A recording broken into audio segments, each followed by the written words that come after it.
Hey, it's me, the Matrix Refugee, on a rather warm evening, July 14th, 2015, and I've got some interesting news. Quite a couple interesting bits of news. First off, I got my first rejection letter! Yay! No, seriously, this is actually, you know, it's a little disheartening, but hey, I put myself out there, and it wasn't, this was, I kept telling myself, what's the worst that could happen? They tell me they can't take my story. And the worst happened, and I'm still here, you know? Plus, I've had other disappointments and disheartening things happen to me lately, so I think I'm, I think I'm vaccinated against it for the time being. What a way to go to get vaccinated against it, but, well, you know, honestly, it's not really phasing me. It's like, okay, you know, back to the drawing board, find another anthology that might be interested in it, might consider it, might take it. Or there's always the route where I could, publish it on Kindle or CreateSpace or whichever it is, whatever it is on Amazon. I think it's CreateSpace on Amazon. I'm gonna look into it because I know I've looked at it in the past. I just haven't looked at it in the past little while. So, but you know, it was a first step. You know, you're probably not gonna get published on the first go when you start putting things out there, but it's not phasing me really. It's like, okay, I put it out there, I tried, okay, find someplace else to get it published in. Simple as that. Or, go the self-publishing route, whichever winds up working. But, all in all, I'm feeling fairly sanguine about it. It's like, yeah, okay, here we go. I mean, it was a polite short, thank you for sending this. Unfortunately, we can't publish it at this time. Good luck getting it published. And, it was a nice, short, polite note. It's okay, It didn't tear my story apart.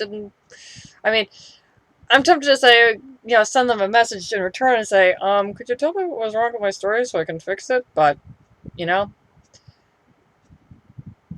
I'm not saying that's not information I couldn't use, but, it's like, okay, they have their reasons, and I don't really feel that I should pry into it, so, okay. But it was nice that they took a minute to tell me that they couldn't use it and just, set me on my merry way, which, all in all, this is a good experience, And no, I'm not going to tell you which anthology it was that turned it down because I don't want any book. I really doubt that you people would be, I'm not going to buy that book. They were mean to you.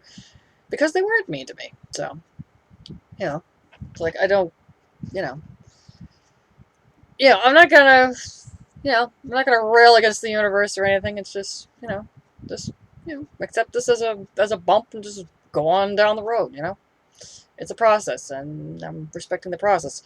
That, and I have two stories that I'm writing right now, namely as I'm jokingly referring to it, the Birds of Ulthar. Even though it's more Stephen King than H.P. Lovecraft. I got that one, and I have the Dunwich romance that I'm working on, although I'm thinking I should get cracking with that one because I'm wondering if part of the problem that I didn't get accepted was because, number one, mine was a longer story, and number two, I waited until just about the last minute to send the darn thing in because life kept happening to me, and plus I was kind of taking my dear sweet time with the revisions when I shouldn't have taken my dear sweet time. I guess getting published is as much a learning process as learning how to write in the first place, so I'm learning. So next time I'll just get the thing out as soon as possible, But anyway. So, all in all, pretty good experience, even if it's a little, oh well. So, but if I do wind up going the Amazon publishing route, yes, I will be letting you know where to find the book, whether it's an ebook or a physical book or what it winds up being.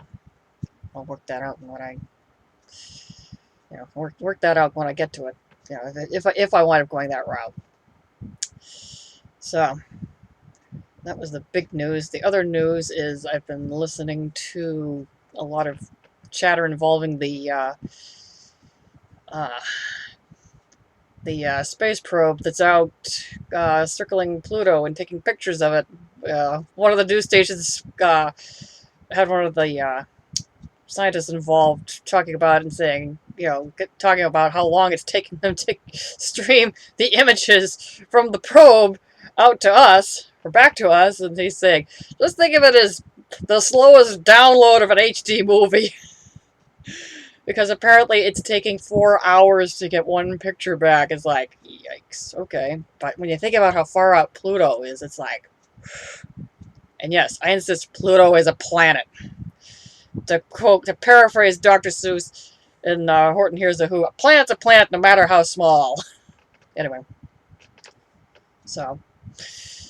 And I just read online, this gets really interesting and tying back into Lovecraft. They've unofficially named a feature on Pluto. They have given it the name Cthulhu. It's like, this is rather awesome. It's like, wow, which is kind of fitting because Pluto was discovered during the old gent's lifetime, and he wrote a series of poems about it called Fungi from Yugoth, which is what he was calling Pluto because it hadn't been named yet. So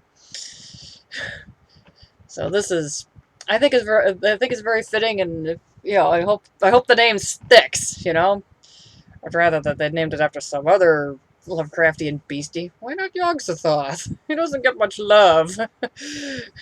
He's only looking for love. Kidding. I don't know what Yog-Sothoth's really looking for. Anyway.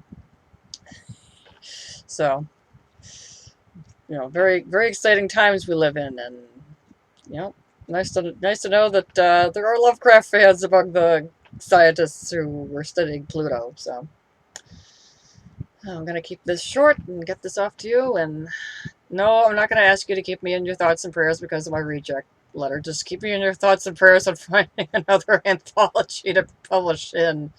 And hope the third time will be the charm, because this will be the third time, because the first anthology kept moving the deadline. This one, I guffed it myself. Hopefully the third time I'll be able to get it in. So things to look forward to, things to keep me busy. And that's how it was today.